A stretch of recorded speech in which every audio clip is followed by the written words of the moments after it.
Across much of the modern world, gender is commonly conceptualized through a binary framework, male and female, with little recognition for identities that do not fit neatly into those categories.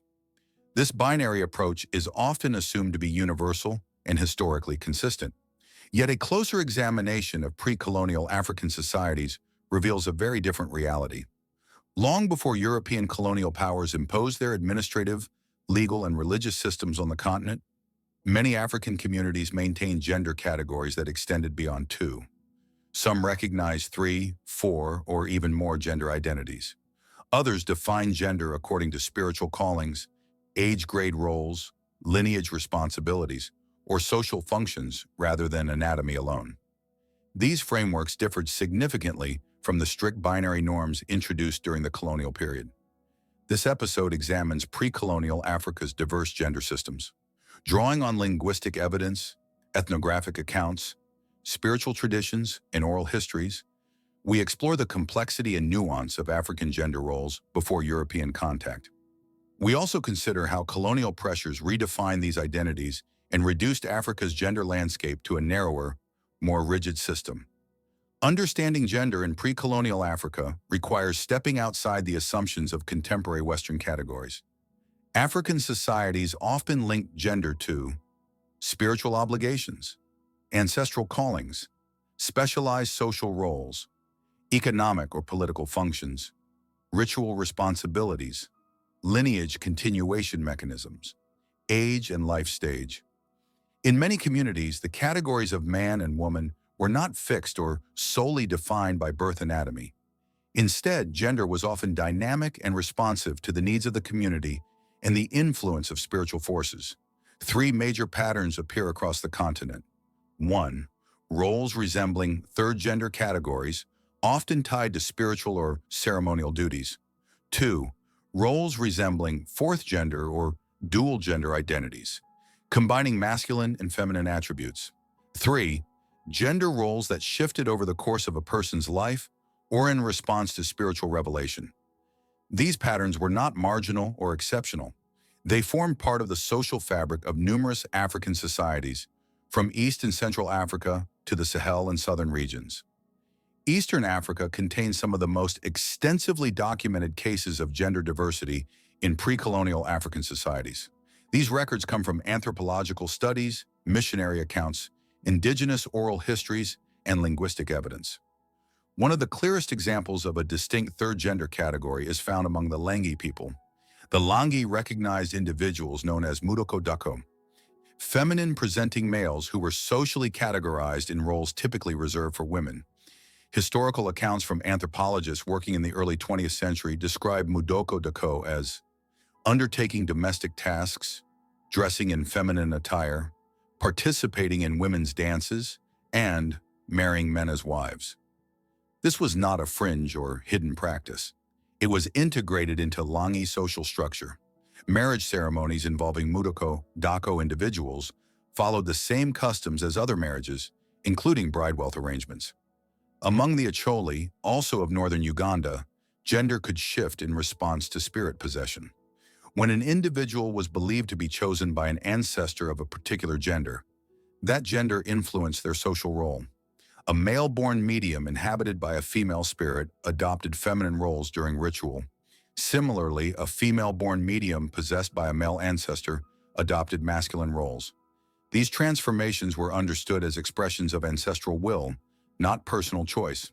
Such roles were respected due to their spiritual significance.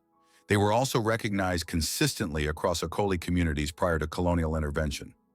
Along the Swahili coast, in regions that now include Kenya, Tanzania, and Zanzibar, individuals known as shoga occupied social roles that blended performance, domestic responsibilities, ritual functions, and intimate companionship with men. Shoga individuals often adopted feminine traits, and their communities recognized these identities as valid social categories. Their presence is referenced in Swahili poetry, oral histories, and early European accounts, indicating deeply rooted cultural acceptance. Moving southwards, Southern African societies reveal gender systems shaped by ancestral and spiritual dynamics. In Nguni-speaking societies, gender diversity appears prominently in the traditions of sangomas, or spiritual healers. The calling to become a sangoma often comes through dreams, illness, or ancestral messages. The gender of the calling ancestor significantly shapes the identity of the chosen medium. If a female ancestor called a male-born person, the individual might adopt feminine dress, mannerisms, or ritual roles. Similarly, a female-born person called by a male ancestor could present socially as masculine. These expressions were not seen as deviations, but as necessary alignments with the ancestor's essence.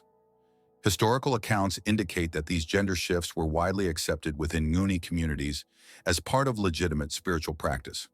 Southern Africa also includes recognition of individuals who embodied both masculine and feminine qualities simultaneously. These individuals often served as mediators or healers, their dual nature believed to grant them special insight. Documentation by early ethnographers describes such individuals as carrying two spirits or possessing a balanced spiritual identity. Communities regarded this dual energy as a unique source of authority. West Africa provides rich evidence of gender systems that extended beyond simple binaries. In Yoruba cosmology, gender was linked to Ayamo, or destiny. The Orishas, divine figures in Yoruba spiritual belief, embody gender in diverse ways. Obatala is androgynous. Oya combines feminine and masculine attributes. Oshun exhibits both softness and fierce masculine qualities in different myths. Shango represents powerful masculinity, but appears in narratives involving male-male intimacy.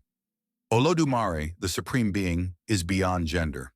These deities informed Yoruba cultural understandings. Gender was not binary, but part of a broader spiritual continuum. In Igbo-speaking regions, gender roles frequently shifted according to social or economic function.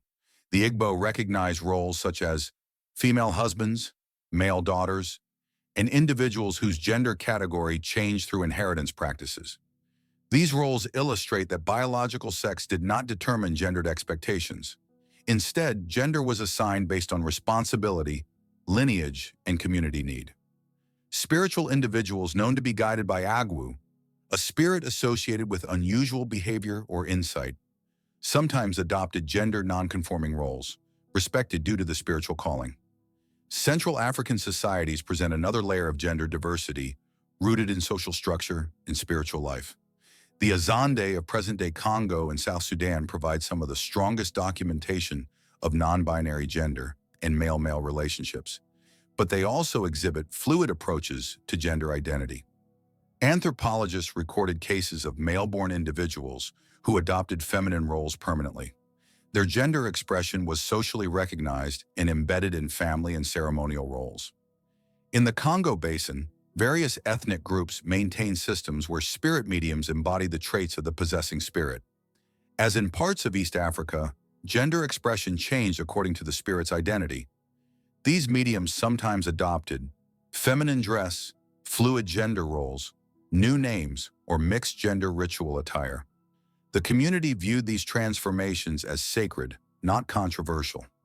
Northern Africa, particularly ancient Egypt and Berber-speaking communities, contains some of the continent's oldest indications of gender beyond the binary. Ancient Egypt's pantheon includes gods that defy simple gender classification. Hapi, the god of the Nile, is depicted with both male and female features. Atum, the creator god, manifests as both father and mother of life. Sekhmet and Ptah share traits that combine or transcend gender categories. These depictions indicate that ancient Egyptians recognized a gender spectrum at the divine level, influencing social and cultural understandings.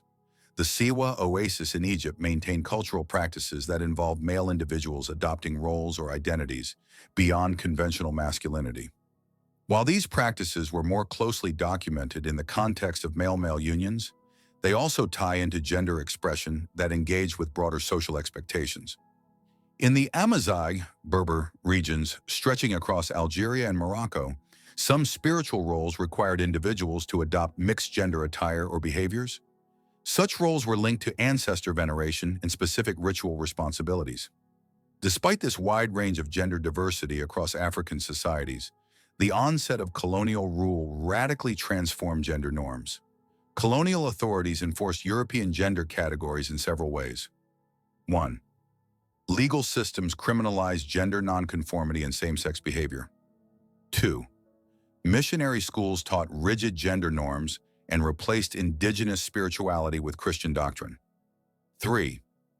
Administrative reforms restructured societies in ways that undermined gender-fluid roles. 4. Cultural erasure removed evidence of diverse gender traditions. Colonizers interpreted gender-diverse roles as incompatible with European morality. They sought to enforce uniformity, associating binary gender with civilization and indigenous gender diversity with paganism or degeneracy. These interpretations were institutionalized into law and social policy, often with lasting effect. After independence, many African nations retained colonial gender norms and legal systems. Christian and Islamic teachings, reinforced during the colonial period, continued to shape attitudes toward gender and sexuality. Because colonial administrators had erased or misrepresented gender-diverse traditions, later generations grew up without knowledge of their own society's histories. As a result, many Africans came to believe that strict gender binaries were part of their ancestral heritage. In reality, contemporary gender norms in much of Africa reflect a blend of Victorian gender ideology, missionary teachings, colonial law, and modern political rhetoric. The disappearance of indigenous gender systems from collective memory has contributed significantly to the myth that gender diversity is foreign to African culture. Documenting and sharing Africa's indigenous gender systems carries deep importance today. Understanding these histories allows modern Africans to challenge inaccurate narratives, to recognize the breadth of their cultural heritage, to understand gender outside colonial frameworks, and to support safer, more inclusive societies. For gender-diverse Africans, this knowledge provides affirmation.